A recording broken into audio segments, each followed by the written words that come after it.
हमें यह देखना है मेरी नियुक्ति इस कलीसिया में क्यों हुई, परमेश्वर मेरा काम क्या है इस सेवकाई में, तूने इस सेवकाई में, तूने इस मिनिस्ट्री में मुझे क्यों चुना, इस चर्च में तू मुझे क्यों लेके आया। क्योंकि बाइबल कहती है हर एक अंग का एक काम है। जो अंग दिखाई नहीं देते उनका भी काम है। आपकी बॉडी में पेनक्रियास एक ऑर्गन है, एक अंग है जो आपकी इंसुलिन को पैदा करता है। जब वो अंग काम करना बंद कर देता है तो लोगों को शुगर हो जाती, लेकिन आपको पता नहीं होता कि शुगर क्यों हो गई, क्योंकि एक अंग ने बॉडी के अंदर काम करना बंद कर दिया। और इसी तरह से बाहर के अंग हैं, एक कान ने काम करना बंद किया तो सुनना बंद हो गया, नाक ने काम करना बंद कर दिया, सूंघना बंद हो गया, टेस्ट खाने का समझ नहीं आ रहा, खराब है सही है कुछ भी पता नहीं चल रहा, आंख ने काम करना बंद कर दिया तो दिख नहीं रहा। चाहे अंग अंदर के हों चाहे अंग बाहर के हों, एक अंग बाहर के हैं जो सामने दिख रहे हैं, क्वायर, वॉलंटियर, एक अंग अंदर के हैं जो इस समय मीडिया में बैठे हैं, स्विचर में बैठे हैं, जो आपको देखने के लिए, सुनने के लिए हेल्प कर रहे हैं। परमेश्वर ने कहा अंग चाहे बाहर के हों या अंग चाहे अंदर के हों, दोनों ही कलीसिया में बहुत जरूरी हैं, इसलिए कि हर एक अंग अपना अगर बेहतर काम करेगा और पूरा काम करेगा तो परमेश्वर उस अंग के कारण, सारे अंग मिलके काम करने के कारण जो शरीर है वो उन्नति पाएगा और वो ग्रो होगा। हम कई बार देखते हैं बच्चा 18 साल का है लेकिन ऐसे लग रहा है जैसे 12 साल का है, पूछते हैं ये 12 साल का लग रहा है, 18 साल का नहीं लग रहा। हाँ, इसके पेट में प्रॉब्लम है, ये जो भी खाता है इसको डाइजेस्ट नहीं होता, इसलिए इसकी ग्रोथ नहीं हो रही। अब बाकी अंग तो सही काम कर रहे हैं, एक पेट के सिर्फ काम ना करने के कारण वो अंग पूरी तरह से, वो शरीर ग्रो नहीं हुआ। और हम कहते हैं कि उसी तरह वचन कहता है कि तुम सब मिलकर मसीह के अलग अलग अंग हो, और जब सब अंग मिलकर कार्य करेंगे तो मसीह की देह उन्नति पाएगी। और जब परमेश्वर तुमको मसीह के देह में सही काम करता हुआ देखेगा तो वो तुम पर आसमान की खिड़कियां खोलेगा और तुम पर बरकतों की बारिश करेगा, और वो तुम पे ऐसी ग्रेस देगा जो तुमने सोची भी नहीं होगी। आमीन। ऊंचा तो ये आशीष आपकी है। Hallelujah, hallelujah. परमेश्वर इसीलिए एक भी जन जिसकी नियुक्ति हो चुकी है, जो बपतिस्मा ले चुका है, चर्च का एक पार्ट बन चुका है, परमेश्वर ने आपको किसी काम करने के लिए भेजा है। उसने आपको ऐसे नहीं भेजा, उसने आपको सिर्फ एक मंडली के तौर पे नहीं भेजा जहां सिर्फ आप सुनेंगे, आमीन आमीन बोलकर बरकत लेंगे और आप चले जाएंगे। ऐसा नहीं है। बाइबल कहती अंग है। मैं इस समय परमेश्वर के मुंह का काम कर रहा हूं। मैं एक माइक हूं, जैसे ये मेरा माइक है, मेरा मुंह परमेश्वर का माइक है। मैंने जस्ट अपना शरीर, अपना मुंह परमेश्वर के सामने समर्पित किया ताकि परमेश्वर अपनी बात आपको बता सके। आमीन। उसी तरह से अलग अलग अंग हैं जो कलीसिया में काम करते हैं, और जब एक अंग प्रॉपर रीति के साथ काम नहीं करता, बाइबल कहती है और मेडिकल साइंस कहती है उसे डॉक्टर निकाल देता है। निकालता है कि नहीं निकालता? पित्ते में पथरी हो जाती, काम करना वो बंद करता है, डॉक्टर क्या करता है? उसे निकाल देता है। प्रकाशित वाक्य 5 उसकी 11 से 14 आयत। जब मैंने देखा तो उस सिंहासन और उन प्राणियों, उन प्राचीनों के चारों और बहुत से स्वर्गदूतों का शब्द सुना, जिनकी गिनती लाखों और करोड़ों की थी। वे ऊंचे शब्द से कहते थे, वध किया हुआ मेमना ही सामर्थ, धन, ज्ञान, शक्ति, आदर, महिमा और धन्यवाद के योग्य है। सब बोलो आमीन। वध किया हुआ मेमना यानी जीसस क्राइस्ट सामर्थ, धन, ज्ञान, शक्ति, आदर, महिमा और धन्यवाद के योग्य है। स्वर्गदूत धन की बात कर रहे हैं। जब मैंने ये वचन पढ़ा था आज से कुछ दिन पहले, तो मुझे लगता था कि ये उस धन की बात कर रहे हैं जो स्वर्गीय है। लेकिन जब मैंने इस वचन को ध्यान से फिर से पढ़ा, जब हम इसको असली भाषा में पढ़ते हैं जिससे बाइबल को ट्रांसलेट किया गया, आप जानते बहुत से लोग बाइबल में लोग बोलते हैं, अगर आप उनको सुने, क्योंकि बहुत से लोग स्पिरिचुअलिटी को नहीं समझते और बहुत से लोग बाइबल की गहराई को नहीं समझते। इसका प्रेशर बढ़ाना है, आवाज नहीं बढ़ानी। आपने लोगों को बोलते सुना होगा कि बाइबल में बहुत सी शोध हुई हैं। हाँ, कि बाइबल में बहुत बारी शोध यानी कि मिस्टेक्स को दूर किया गया है। कहते ये 1000 बार बाइबल में शोध हो चुकी हैं। मैं उनको ये बताना चाहता हूं कि ऐसा नहीं है। बाइबल के एक भी बिंदु में कभी भी शोध नहीं हुई, एक बिंदु में। मैं चैलेंज करता हूं तुमको। कैसे मैं बताता हूं। इब्रानी भाषा जो है वो इतनी बड़ी है, अगर उसमें मैं बोलूं खुशी, जैसे हिंदी में बोलता हूं मैं आज मैं बहुत खुश हूं, अगर इब्रानी भाषा में मैं खुशी का शब्द देखूंगा तो उसको 10 तरह से बयान किया हुआ है। अगर मैं बोलता हूं कि मैं तुमसे प्यार करता हूं मेरे भाई, तो अगर वो भाई वाला प्यार है इब्रानी भाषा में उसका मतलब और है।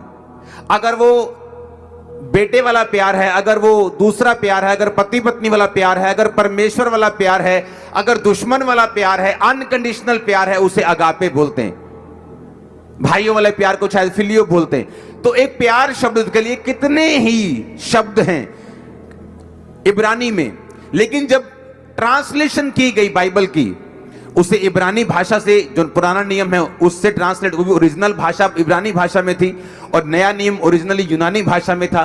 जब उधर से बाइबल को ट्रांसलेट किया गया हिंदी, पंजाबी, इंग्लिश या किसी भी भाषा में, तो इन भाषाओं में इतनी वैरायटी नहीं थी कि वो शब्द इनको उसी तरह से समझाए जाएं। तो अगर वहां भाइयों वाला प्यार है तो हिंदी में आज भी अकेला प्यार लिखा है। अगर पति पत्नी वाला प्यार है तो बाइबल में वो भी प्यार है। अगर वो अगापे वाला जीसस क्राइस्ट से अनकंडीशनल प्यार है तो बाइबल में उसे भी प्यार लिखा हुआ है। तो कई बार क्या होता था कि जब तक वो वचन, वो एग्जैक्ट शब्द नहीं मिलता अपनी भाषा में, यूनानी भाषा से अपनी भाषा में ट्रांसलेट करने के लिए, तब तक उसी शब्द को लिख देते थे और जब वो शब्द मिल जाता था तो उसकी शोध कर देते थे। उसे बोलते हैं बाइबल की शोध करना। ओरिजिनली बाइबल की एक बार भी शोध नहीं हुई। वो इन भाषाओं में इतनी कैपेसिटी नहीं थी कि यूनानी और इब्रानी भाषा को पूरी तरह से स्वीकार करके उन्हें एक्सप्लेन कर सके। इसलिए मैं कहता हूं, मैं आपको चैलेंज करता हूं, बाइबल की एक बार भी शोध कभी नहीं हुई, लाइफ में ना होगी। वो वचन खुदा का है, वो सिद्ध था, है और रहेगा। आमीन। बाइबल में स्टेट ऑफ फैक्ट्स हैं, जहां पर वो उसे परमेश्वर का वचन नहीं बोलते लेकिन फैक्ट्स बोलते हैं। उस बारे में हम फिर कभी बात करेंगे, क्योंकि लोगों को जब वचन की नॉलेज नहीं होती, बाइबल की इतिहास की नॉलेज नहीं होती, वो जस्ट 1-2 आयतें पढ़ते हैं और पब्लिक में जाकर बोलना शुरू कर देते हैं। लेकिन अगर उनको कोई आगे से ज्ञानवान मिला तो वो शर्मिंदा हो जाएंगे। Hallelujah, hallelujah. और अब यहां पे जब धन की हम बात करते हैं तो यूनानी भाषा में जिस धन का प्रयोग, जिस शब्द का प्रयोग किया गया, उसको हम अपनी स्क्रीन के ऊपर देखेंगे। बाइबल कहती उसका मतलब है प्लूटोस। प्लूटोस का मतलब wealth, possessions, abundance, richness, valuable bestowments, riches. इसका मतलब स्वर्गदूत जिस धन की बात कर रहे थे वो पृथ्वी का धन था, वो स्वर्गीय धन की बात नहीं कर रहे थे। पहला तिमुथियुस 16 उसकी 17 और 18 आयत में लिखा, उसको हम पढ़ेंगे। हे संसार के धनवानों को आज्ञा दें कि वे अभिमानी ना हो और इस चंचल धन पर आशा ना रखें, परंतु परमेश्वर पर जो हमारे सुख के लिए सब कुछ बहुतायत से देता है। आधे में वही को रखो। 17 आयत को फिर से पढ़ेंगे कि वो चंचल धन पर आशा ना रखें। जब मैंने इस धन को पढ़ा कि ये कौन सी धन की बात कर रहा है, क्या ये वही धन है? जब मैंने इस धन शब्द को यूनानी भाषा में पढ़ा तो उसमें भी यही शब्द प्रयोग किया गया जो आपकी स्क्रीन की साइड पर है, जिसका मतलब है प्लूटोस। इसी शब्द को फिर से बार बार बाइबल में प्रयोग किया गया जब वो धनवानों से बात कर रहा था कि अपने धन पर आशा मत रखो, प्लूटोस पर आशा मत रखो। यही धन शब्द का प्रयोग स्वर्गदूतों ने किया कि हे वध किए हुए मेमने, तू ही महिमा, धन, धन्यवाद, आदर के योग्य है, सामर्थ्य के योग्य है, ज्ञान शक्ति के योग्य है। इसी धन के बारे में जिक्र किया गया। मैं बड़ा हैरान था कि वही धन जो परमेश्वर नीचे प्रयोग कर रहा है, ये उसी धन की स्वर्गदूत बात कर रहे हैं, स्वर्ग में बात कर रहे हैं, जीसस क्राइस्ट को बोल रहे हैं कि तू ही इस धन के योग्य है। बाइबल कहती है मत्ती 6 उसकी 19 और 20 आयत और उसकी 21 और 24 आयत में, अपने लिए पृथ्वी पर धन इकट्ठा ना करो जहां कीड़ा और काई बिगाड़ते हैं, जहां चोर सेंध लगाते और चुराते हैं। यहां पर भी जिस धन का शब्द का प्रयोग किया गया, यह भी प्लूटो से लिया गया। हाँ, 24 आयत को पढ़ेंगे इसके बाद। कोई मनुष्य दो स्वामियों की सेवा नहीं कर सकता, वह एक से बैर और दूसरे से प्रेम रखेगा, और एक से मिला रहेगा और दूसरे को तुच्छ जानेगा। तुम परमेश्वर और धन प्लूटोस दोनों की सेवा नहीं कर सकते। अब बोलो आमीन। अब मैंने आपको बताया कि आपका एक अंग के रूप में एंट्री हुई है। उसी तरह से बाइबल कहती है कि जब परमेश्वर प्लूटोस की बात कर रहा है, वो कह रहा है कि तुम पृथ्वी पर धन इकट्ठा मत करना, लेकिन स्वर्ग में वो कह रहा है कि परमेश्वर तू इस धन के योग्य है। वो धन वहां पे कैसे आया? यीशु मसीह ने कहा तुम पृथ्वी पर धन इकट्ठा ना करना, मत्ती 6 उसकी 19-20, जहां कीड़ा और काई बिगाड़ते, चोर सेंध लगाते और चुराते। 20 आयत में लिखा अपने लिए स्वर्ग में धन इकट्ठा करना, ना कीड़ा ना काई बिगाड़ते, ना चोर ना सेंध लगाते ना चुराते हैं। आमीन।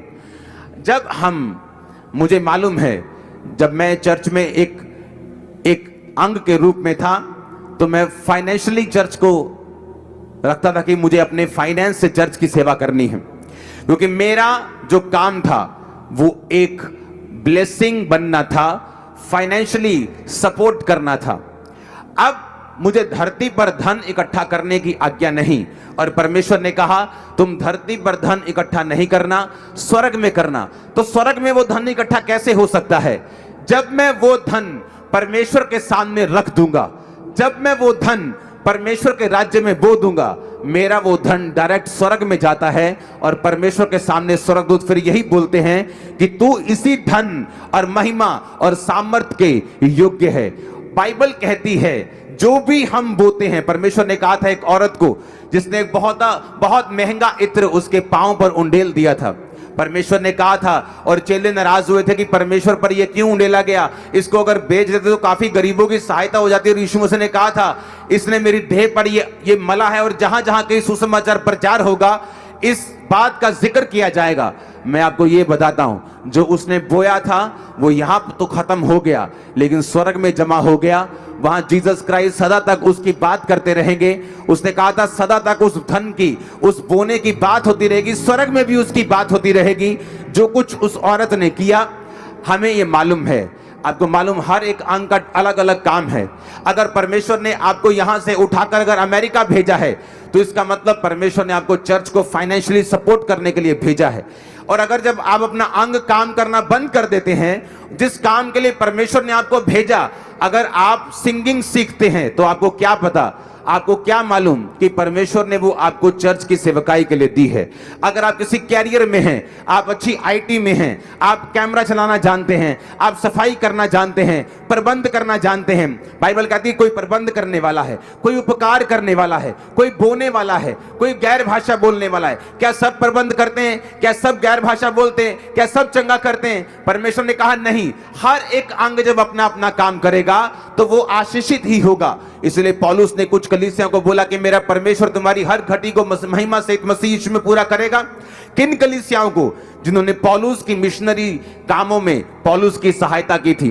पौलुस का अपना बिजनेस था, बाइबल कहती है वो अपना काम खुद करके टेंटों को सीकर अपना और अपने टीम का वो पेट को पालता था, लेकिन जो चर्च का पैसा था वो चर्च के कामों में लगाता था। लेकिन बाइबल कहती है जब चर्च के लोग मिशनरी कामों में उसकी सहायता करते थे, तो पौलुस उनको आशीष के शब्दों को बोलता था। परमेश्वर ने कहा तुम मूसा की बात को सुनोगे, मूसा से मैं बात करूंगा, मूसा की अगुवाई मैं करूंगा, और तुम लोग मूसा की बात सुनोगे, और जो कोई उस भविष्यद्वक्ता की बात को सुनेगा वो सब लोग आशीषित होंगे। कलीसिया को परमेश्वर ने इसी तरह से बनाया है। बाइबल कहती है परमेश्वर अपने अगुए से बात करता है और दर्शन देता है और विजन देता है। अगुआ उस दर्शन को शेयर करता है, लोग उस दर्शन के शेयर करने के बाद अपने अपने काम में लग जाते हैं। मीडिया अपने काम में लग जाता है, हाँ सोशल मीडिया अपने काम में लग जाता है, प्रचारक अपने काम में लग जाते हैं, इवेंजलिस्ट अपने काम में लग जाते हैं, बोने वाले अपने काम में लग जाते हैं। बाइबल कहती है जो कोई अंग अपने अपने काम में नहीं लगता दर्शन सुनने के बाद, वो अंग अपने नाश का कारण खुद ही हो जाता है। जब एक पित्ता खराब होता है तो डॉक्टर उसे दवाई से ठीक करने की कोशिश करता है, लेकिन जब वो खराब होता जाता है, पत्थरियां बढ़ती जाती और वो डेंजर बन जाता है, वो एक खतरा बन जाता है, तो डॉक्टर उसको एक दिन रिमूव कर देता है।